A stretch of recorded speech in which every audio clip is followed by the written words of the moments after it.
교실 책방. 네, 안녕하세요. 교실 속 작은 책방, 교실 책방의 도니입니다. 오늘은요, 용기를 주제로 한 두 권의 그림책을 소개를 해드리려고 해요. 이 두 그림책은 제가 너무 좋아하는 책이라서 개인적으로 소장하고 있는 책인데요. 바로 첫 번째는 울타리 너머 라는 책이고요. 두 번째는 작은 꽃이라는 책입니다. 용기를 낸다는 거는 나를 방해하고 있는 어떤 한계를 넘어서는 거죠. 이 왼쪽 책은요, 그 한계를 울타리로 표현을 했고요. 오른쪽 책은요, 그 한계를 빨간 색깔 벽으로 표현을 했습니다.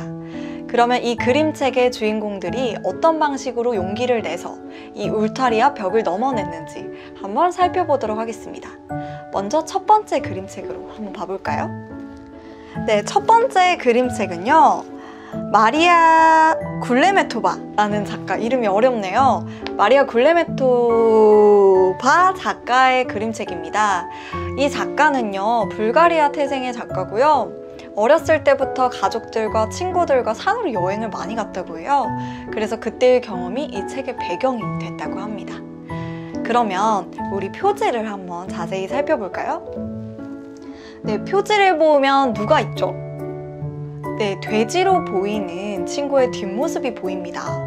이 뒷모습은요, 독자의 호기심을 자극을 합니다. 이 주인공이 어디를 보고 있는지, 이 주인공의 시선을 끄는 게 무엇일지 우리는 궁금해집니다. 이 돼지를 보면 주변으로 수풀이 우거져 있고요. 저쪽으로 울타리가 이렇게 쳐져 있어요. 그리고 그 울타리 너머에는 무엇이 있을지 아직 모르죠. 근데 제가 이 돼지의 뒷모습을 보면서 조금 불편했던 점들이 있어요. 어떤 걸까요? 네, 첫 번째는요, 돼지가 두 발로 서 있다는 거예요. 돼지는요, 원래 사족보행을 하는 동물이죠. 그런데 두 발로 서 있다니? 이거는 인간 중심적인 관점에서 바라봤기 때문이에요. 어린이 책에 보면 두 발로 서서 가는 동물들이 많이 등장을 합니다. 아무래도 인간과 비슷한 모습을 띠고 있어야지 관심이 가고 친근감이 생기기 때문이에요. 어쨌든 저는 이 두 발로 서 있는 이 돼지가 조금 불편하게 느껴졌습니다. 그리고 두 번째로는 바로 옷이에요.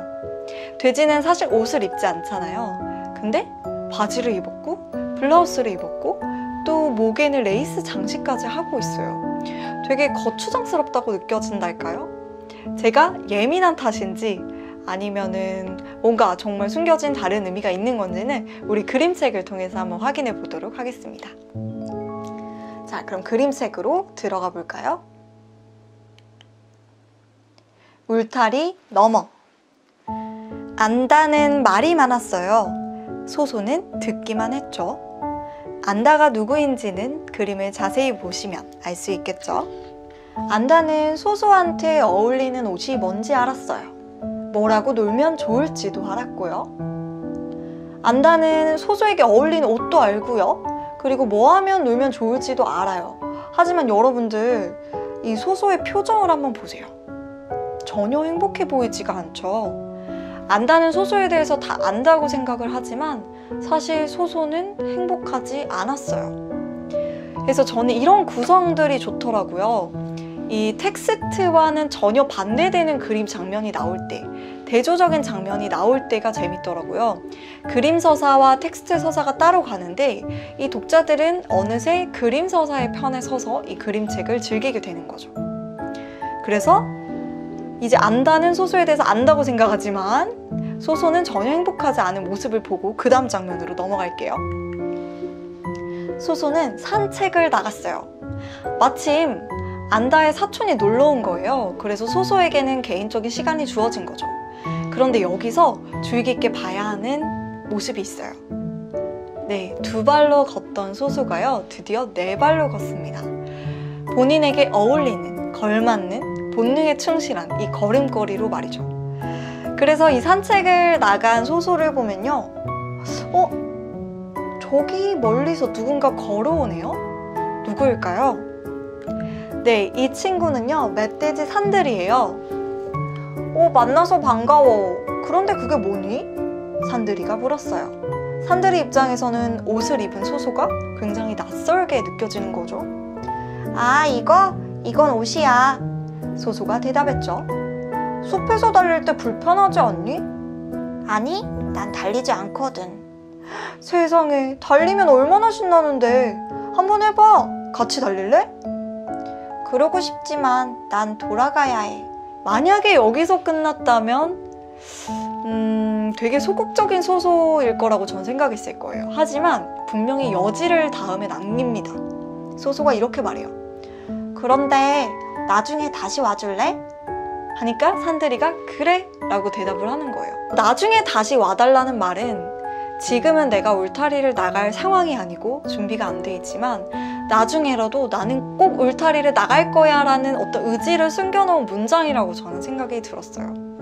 그리고 산들이가 간 후에요. 소소는 늘 산들이가 오기만을 기다립니다. 소소는 이 울타리를 넘을 수 있었을까요? 그거는 그림책을 통해서 확인해 보세요. 만약에 여러분들 소소가 울타리를 넘었다면요, 저는 이 두 가지 때문일 거라고 생각해요. 첫 번째로 소소가 완전히 마음의 문을 닫지 않고 그래도 울타리를 나가고 싶다는 어떤 여지를 내보였다는 거. 두 번째는 산들이가 용기를 내지 못하는 소소를 울타리 너머로 나오도록 강요하지 않고 그냥 기다려줬다는 점. 그 두 가지가 도움을 주지 않을까 싶습니다. 그래서 지금까지는요, 울타리 안에 있는 소소의 이야기를 했습니다. 이번엔 두 번째 그림책으로 한번 가볼게요. 네, 두 번째 그림책은요, 국내 작가 김연경 작가의 그림책이에요. 이 그림책은 제가 지역 책방에서 처음으로 발견을 하게 됐는데 이 채도가 낮으면서도 강렬한 색감에 끌려서 구입을 하지 않을 수가 없었어요. 이 책의 표지를 한번 봐볼까요? 네, 표지를 보면요, 빨간 색깔 벽이 있고요, 되게 거대한 파란색 아이가 한 명 있네요. 그리고 아래쪽에는 빨간색 조그만한 아이가 또 있어요. 그리고 둘의 관계가 궁금하기도 하고요. 또 이 파란색 아이가 본인과 어울리지 않는 조그만한 노란색 작은 꽃을 들고 있습니다. 그래서 이 노란색 꽃을 들게 된 사연도 또 궁금해집니다. 그리고 제목을 보면요, 이 꽃 받침의 치읓 있죠? 그 부분이 마치 꽃잎을 형상화한 것처럼 또 보이기도 하네요. 그러면 이 그림책의 주인공은 또 울타리 너머의 소소와 달리 또 어떻게 어떤 자신의 한계를 극복을 했는지 한번 보도록 하겠습니다. 네, 이 그림책은요, 글 없는 그림책이어서 정말 다양하게 해석이 가능한데요. 우선 화면에 보시면 파란 색깔 아이가 있습니다. 그런데 분명히 표지에서는 엄청나게 거대했는데 지금은 작은 모습이네요. 이 파란색 아이는 성벽을 쌓고 있습니다. 성벽을 더 쌓아갔고요. 저기 멀리서 조그만한 빨간 아이가 찾아오고 있습니다. 성벽이요, 점점 더 높아지고요. 이상하게 성벽만큼 파란 아이의 크기도 자꾸만 커집니다. 우리도 이럴 때 있잖아요. 내가 성벽을 만들고 내가 만든 성벽이 나를 가두게 되는, 그래서 내가 밖으로 나오지 못하게 되고 철저하게 세상에서 고립된 듯한 느낌이 올 때가 있잖아요. 저는 그런 거를 의미하지 않나 싶어요. 파란 아이는 성을 쌓는 데 몰입을 하다가 어느새 이 성벽이 자기 키만큼 커졌고 자기는 성벽에 갇히게 된 거죠. 그런데 빨간 아이의 모습을 한번 봐볼까요? 빨간 아이는요, 파란 아이에게 성벽 밖으로 나오고 외치지 않고요, 나무에 앉아서 가만히 기다려요. 마치 울타리 너머에서 산들이가 소소를 가만히 기다려준 것처럼요. 그리고 이제 이 다음 장면으로는 이 책의 제목인 작은 꽃이 어떤 역할을 해서 파란 아이가 성벽 밖으로 나오게 도움을 주겠죠. 만약에 이 파란 아이가 그저 작은 꽃 덕분에 성벽을 나온 데서 이야기가 그쳤다면 이건 울타리 너머랑 너무 비슷한 책이었을 거예요. 그런데 이 파란 아이가 성벽을 나왔을 때 부셔진 그 벽돌 있죠? 그 벽돌을 가지고 파란 아이는 뭔가 다른 걸 합니다. 그 벽돌을 세워가지고요, 작은 빨간 아이를 위한 뭔가를 지어주기도 하고요, 또 빨간 아이랑 함께 살 집을 만들어주기도 해요. 즉, 내가 나만의 성벽을 쌓는데 소비했던 그 에너지를 다른 방향으로 써보는 거죠. 조금 더 건설적이고 관계지향적인 쪽으로 만들어 보는 거예요. 그래서 저는 작은 꽃에서 용기를 냈던 이 파란 아이, 그리고 그 조력자 빨간 아이, 그리고 울타리 너머에서 용기를 냈던 소소, 그리고 그 조력자 산들이까지 이렇게 뭔가 비슷한 평행선을 가지고 있다고 생각을 했어요. 그래서 이 두 권의 책, 용기에 관련된 두 권의 책을 읽고 아이들과 이런 질문을 해보면 어떨까 싶습니다. 용기를 내고 싶은 일이 있나요? 여러분들 있으신가요? 무엇이 여러분을 좌절시키고 있나요? 아이들에게 물어보는 거죠. 얘들아, 너네 울타리는 뭐야? 소소한테 울타리가 있다면 너네도 너네가 용기를 내고 싶은 일을 자꾸만 방해하는 울타리가 있을 거야. 그게 뭐니? 혹은 너네의 작은 꽃은 뭐야?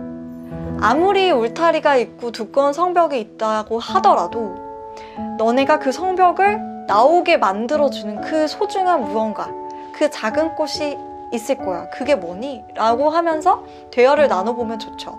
그리고 마지막으로는 이렇게 정의를 해보면 좋을 것 같아요. 지금 여기 보시면 용기를 내려고 하는 나를 둘러싼 울타리가 있죠.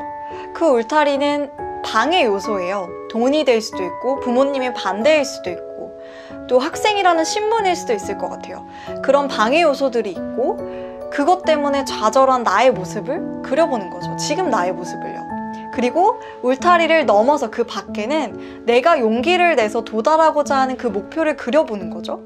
그리고 한쪽 구석에는 내가 용기를 내게 만들어줄 어떤 조력자, 뭐 선생님이 될 수도 있고 친구가 될 수도 있고 부모님이 될 수도 있겠죠. 그 조력자를 써보는 거예요. 예를 들어 보면 제가 용기를 낸 거, 저는 이 유튜브를 시작한 게 용기를 낸 일이었어요. 그래서 저를 둘러싼 울타리는 뭔가 비싼 장비, 그리고 다른 사람의 시선, 그리고 내가 능력이 있는가 하는 어떤 회의감 등이었어요. 그런데 그런 방해 요소 때문에 저는 되게 무기력하고 좌절되는 모습이었겠죠? 하지만 이 울타리를 넘어가면 미지의 세계인 유튜브 세계가 있는 거죠. 그리고 내가 이 울타리를 넘도록 도와준 어떤 지인이 있었겠죠. 그 조력자를 그려보는 거예요. 그래서 저는 내가 지금 용기를 내고 싶은 그 목표와 그리고 그 목표를 방해하는 그 울타리를 객관적으로 진단을 해보는 것, 그것이 용기를 내기 위한 어떤 발판을 마련하는 일이라고 생각을 해요. 그래서 아이들이 너네가 용기를 내고 싶은 건 뭐니? 라고 하면서 자기의 상황을 객관적으로 바라볼 수 있도록 이렇게 작성을 해보면 용기를 내는데 훨씬 도움이 되지 않을까 싶습니다. 네, 그래서 오늘은요 용기에 관련한 두 가지 책을 소개를 해드렸어요. 그래서 울타리를 넘고자 하는 그 소소, 그리고 빨간 성벽을 나오고자 하는 그 파란 아이, 그리고 그 옆에서 적절한 타이밍에 등장했던 조력자까지 이렇게 살펴봤습니다. 그래서 여러분들도 주변 사람들과 이 책을 나누고 조금 더 힘을 내서 용기를 내시면서 살아갔으면 좋겠습니다. 네, 오늘의 교실 책방은 여기서 마치고요. 다음번에도 더 알차고 의미 있는 어린이 책 가지고 찾아뵙도록 하겠습니다. 여러분 감사합니다. 교실 책방